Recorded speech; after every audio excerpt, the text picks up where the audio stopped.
Report आपने मुलाहिजा की। अब खबर शामिल करते हैं साहिवाल से, जहां पर रीजनल स्टोर कीपर वापडा साजिद मकसूद की नई चोरी सामने आ गई।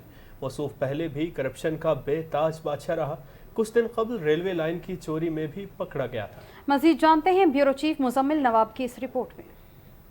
जी बिल्कुल, महकमा वापडा रेलवे लाइन की चोरी की इंक्वायरी अभी मुकम्मल नहीं हुई थी कि साजिद मकसूद स्टोर कीपर की नई चोरी सामने आ गई।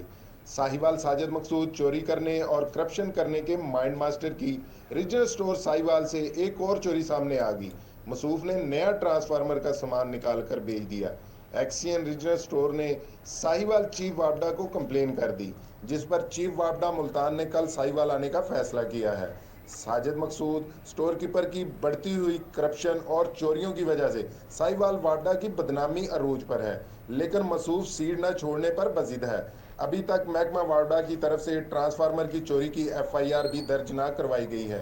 इलाका की अवाम ने वजीर आजम पाकिस्तान से मुतालबा किया है कि इस साजिद मकसूद स्टोर कीपर, जो कि करप्शन का किंग है, इसको फिलफौर साहिवाल स्टोर से फारिग किया जाए और फौरी गिरफ्तार करके लूटी हुई रकम वापस ली जाए।